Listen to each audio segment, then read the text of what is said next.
Eu contratei pessoas para me ajudar a estudar.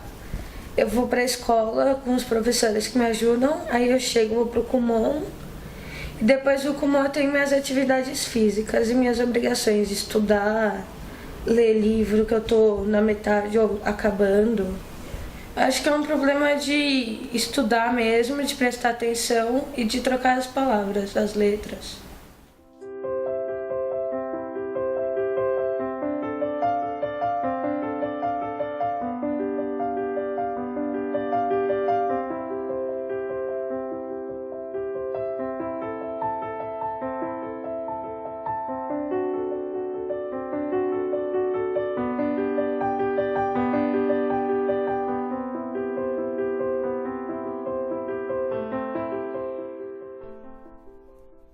Eu achava que a Luísa era preguiçosa. Ela não gostava de estudar, não tirava boas notas, não se importava com o mau desempenho. E para mim isso, a escola, sempre tinha sido o mais importante nessa fase da vida. Eu achava aquilo que os pais e os professores dizem pra gente. É a única obrigação, tem que ser feita direito. E mesmo depois que veio o diagnóstico de dislexia, em vez de buscar compreender, a princípio eu fiquei mais ansiosa ainda. Achava que aquilo que eu já via como um problema antes, de certa forma não ia ter jeito. E eu queria ver minha irmã se dando bem na vida, sabe? Eu demorei para perceber que eu estava vendo pelo ângulo errado. Eu descobri que eu tinha com 9 anos no Madre Cabrini, que eu estava com muita dificuldade em português e a professora pediu que eu procurasse um psicólogo específico para isso. Tá. E quando você foi para esse psicólogo, ele te ensinou, ele te explicou o que é a dislexia? Ele mais me ensinou a aprender do que explicou o que era. Na verdade foi um professor de português, que eu escrevia às vezes espelhado, aí eu escrevia faltando os S's, às vezes eu fazia os S's e não conseguia entender o que ele estava explicando.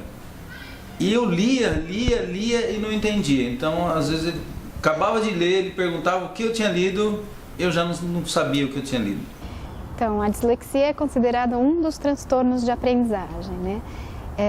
Então, é uma dificuldade específica da leitura, algumas pessoas até chamam de distúrbio específico de leitura, porque é uma dificuldade muito grande no processo de ler e escrever também, quando a criança ou quando o jovem não tem nenhuma outra explicação para isso, né? Então, foi para a escola, teve bom atendimento, teve um apoio na escola, mas mesmo assim, com todas essas condições, não consegue aprender.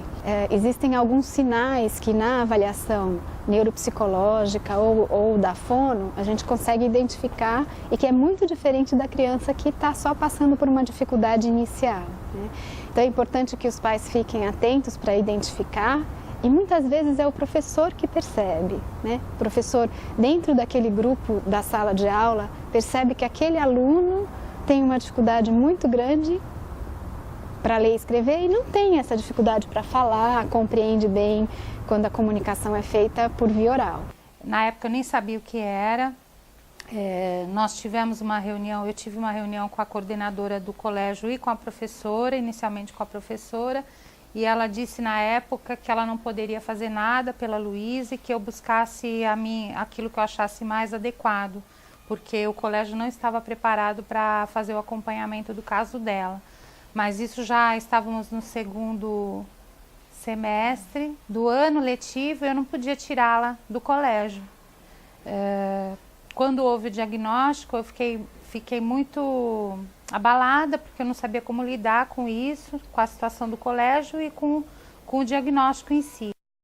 Eu não tive teste específico para falar que eu tinha dislexia.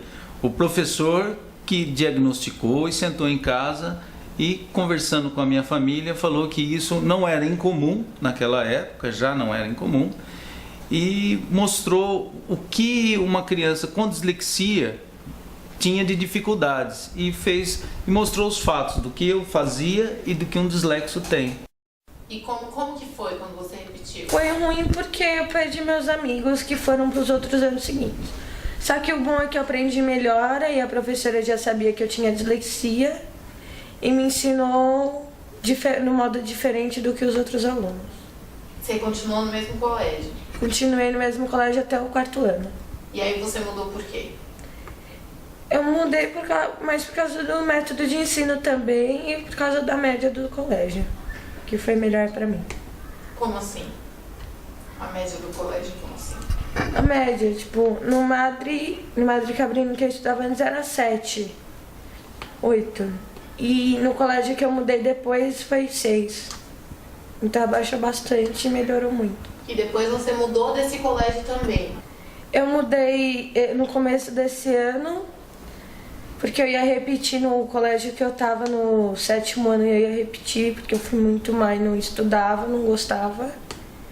E também o método de ensino desse colégio é diferente do que eu estudava antes. Eles ensinam melhor, com mais calma, e eles sabem que eu tenho esse problema, então eles me ensinam igual os outros alunos, só que um pouquinho diferente. Eles me dão mais atenção. Quando chegava o final do ano, a Luísa estava com várias recuperações ou perto de repetir, eu entrava em pânico, assim. Eu me sentia meio culpada, porque eu também não ajudava muito ela a estudar nem nada. Mas eu ficava meio nervosa também. Brigava até com ela de vez em quando. Não me passava pela cabeça que o método de ensino onde ela estava inserida, naquele momento, simplesmente podia não ser o ideal para ela aprender direitinho. Eu me dava tão bem naquele sistema de ensino meio frenético. Na verdade, eu nem imaginava que talvez pudessem existir outras formas de ensinar e aprender. Nós tínhamos muita clareza de que se uma criança está com dificuldades na escola, você não pode desconsiderar a escola, nem no diagnóstico e nem na intervenção. Hoje em dia se fala de dislexia como se fosse tudo a mesma coisa, né? E existe a dislexia que é decorrente de uma lesão cerebral, né? Que pode ser congênita ou pode ser adquirida, pode ter acontecido em algum momento da vida, né? De se fazer uma lesão. Essas dislexias, essas impossibilidades de lidar, né, com a língua escrita, né, de fundo neurológico, decorrentes de lesões neurológicas, elas não têm nenhuma polêmica a respeito, elas são muito claras, porque existem exames que detectam muito claramente que existe uma lesão ali, né, numa área do cérebro que afetou a capacidade de ler e escrever, tá? Agora, essas lesões não afetam exclusivamente a leitura e escrita. A lesão cerebral é uma coisa muito séria, né? Elas têm como decorrência dislexia e outras dificuldades, né? Essa dificuldade exclusiva com a leitura e escrita, eu nunca vi.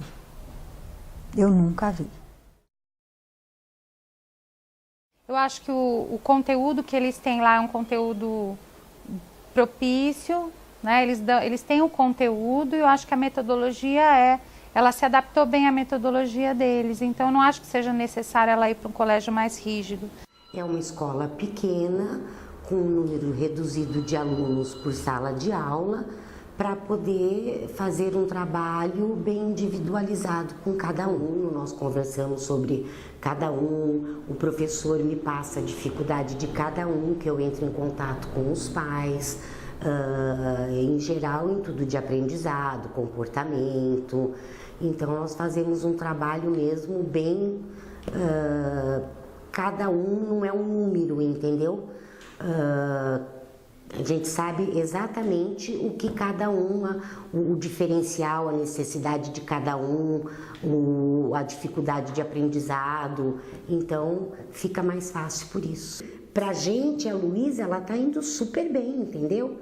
Ela, pela atenção que ela tem, tudo, não se percebe, porque qualquer dúvida que ela tenha, ela já vai perguntar direto pro professor ali, e o professor pode tirar essa dúvida dela, porque tem essa facilidade, por ser uma sala com número reduzido de alunos. Não foi fácil lidar com a novidade da dislexia, não. Mas a Luísa sempre pôde contar com a ajuda de psicólogos, de pedagogos, de colégios mais bem preparados para o caso dela. De vez em quando eu me perguntava como ia ser se ela nunca tivesse tido esse apoio todo.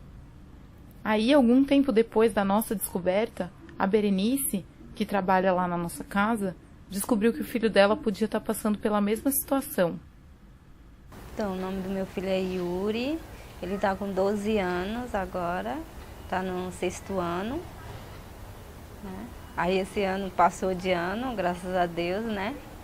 Passou de ano e então foi muito sacrifício, viu?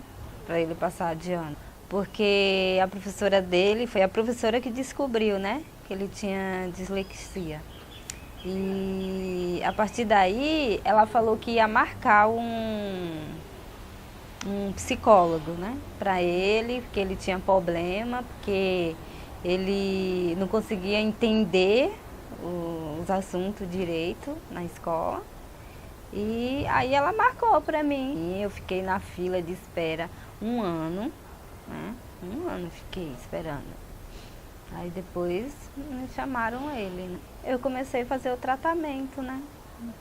Só que aí eu não consegui terminar, né? De fazer esse tratamento, porque estava muito difícil, longe, né? Eu tinha que chegar à noite, buscar ele em casa, voltar com ele. Aí estava difícil. Aí eu fiz mais ou menos uns 3 meses de tratamento com ele, né?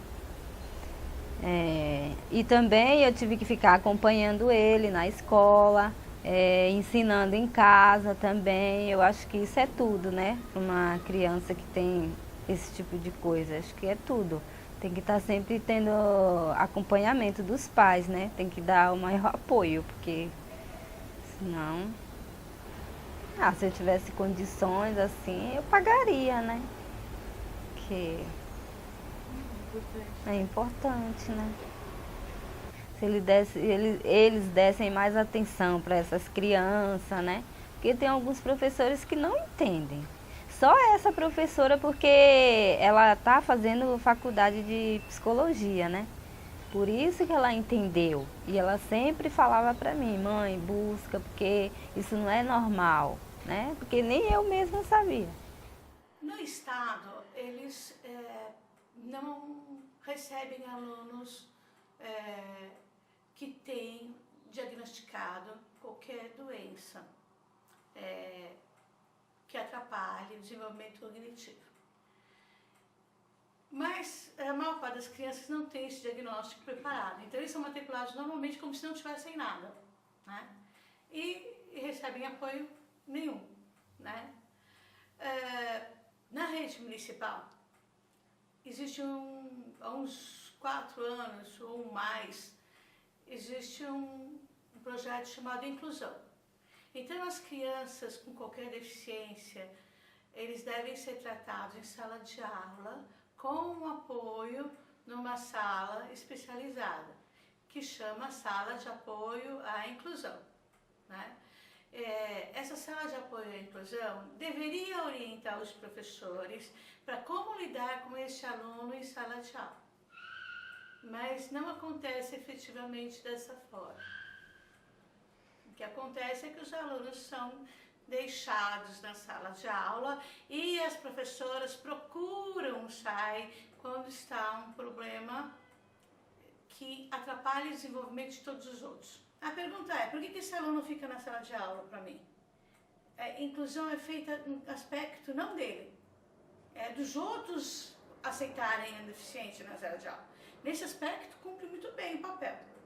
Agora, no aspecto de desenvolver esse aluno, é muito falho. Quando eu falo de dislexia, muita gente olha com cara feia. Tem muitas polêmicas a respeito ainda. Talvez seja um transtorno, mas nem todo mundo diz que é um transtorno. O que eu sei é que essa palavra está aí, na vida de várias pessoas. Eu não sei se ela deveria estar ou não. Eu sei que ela está.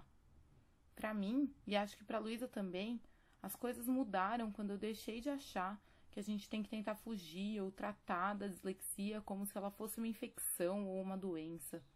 E eu passei a ver como uma condição de aprendizagem mesmo. E aí nós começamos com acompanhamento de psicopedagoga. Eu comprei uma série de livros para poder entender um pouco mais sobre o que era, como a gente teria que lidar com isso. E ela começou com acompanhamentos semanais de psicopedagogia e com acompanhamento clínico. A minha opção foi não dar medicação, achei que não era necessário. Ele tinha recomendado Ritalina e na época eu decidi não dar. Se diz que é muito comum quem tem dislexia ter comorbidade com outros problemas que são problemas que exigem remédio. Por exemplo, se diz que a dislexia tem uma comorbidade de cerca de 30% com transtorno do déficit de atenção com ou sem hiperatividade, TDA, TDAH. E esse sim é um diagnóstico que é medicado. E é medicado frequentemente com uma substância chamada metilfenidato, né? Que a marca comercial mais conhecida é Ritalina, também tem o Concerta, e que recentemente saiu uma reportagem até do Estadão, foi essa semana, mostrando que em 10 anos as vendas subiram 775%. Né? É uma coisa que já chamou inclusive a atenção da Anvisa, que é a Associação Nacional de Vigilância Sanitária, né?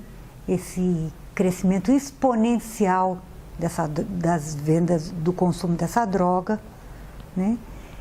E não só dessa droga, né? Como psicotrópicos em geral. A indústria farmacêutica descobriu muito inteligentemente que estava deixando de lado uma fatia do mercado que era muito maior do que a fatia a que eles vinham buscando atingir. Porque a indústria farmacêutica vinha trabalhando com as pessoas doentes. E há algumas décadas alguém teve a brilhante ideia, né, de passar a avisar também as pessoas não doentes. Como? Convencendo as pessoas não doentes de que elas são doentes. O Brasil é o segundo maior consumidor mundial de Ritalina, uma droga indicada para crianças diagnosticadas com algum distúrbio no aprendizado escolar. Só no ano passado foram consumidos quase 2 milhões de caixas. Situação que preocupa os especialistas em educação. Números da Agência Nacional de Vigilância Sanitária, Anvisa e de órgãos internacionais apontam grande crescimento do consumo no Brasil da Ritalina, medicamento usado para tratar crianças e adolescentes com transtorno de déficit de atenção e hiperatividade. Difícil resistir à tentação, principalmente se o remedinho promete resolver o problema das crianças na escola. Dados de uma pesquisa desenvolvida pelo Instituto de Medicina Social da Universidade Estadual do Rio de Janeiro apontaram que em 10 anos a importação e a produção de metilfenidato, o medicamento conhecido comercialmente como Ritalina, cresceram 373% no Brasil.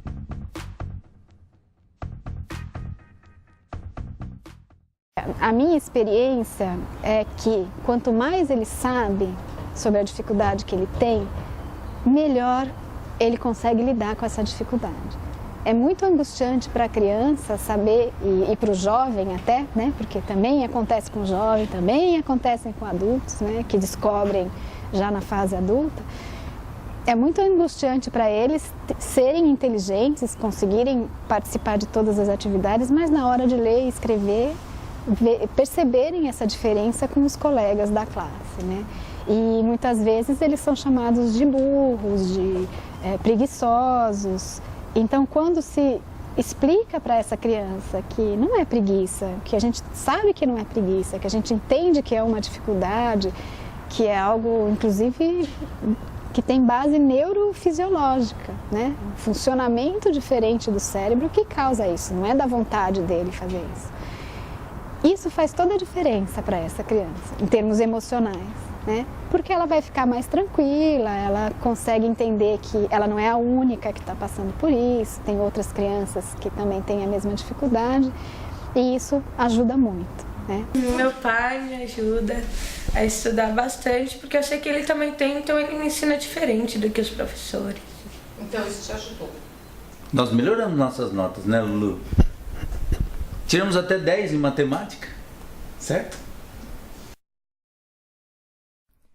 O engraçado é que com certeza eu acabei aprendendo muito mais com a Luísa do que ela aprendeu comigo.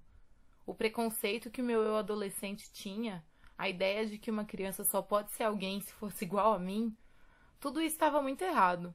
E talvez eu nunca tivesse entendido sem esse exemplo perto de mim. E o que você quer ser quando você crescer? Que faculdade você quer fazer?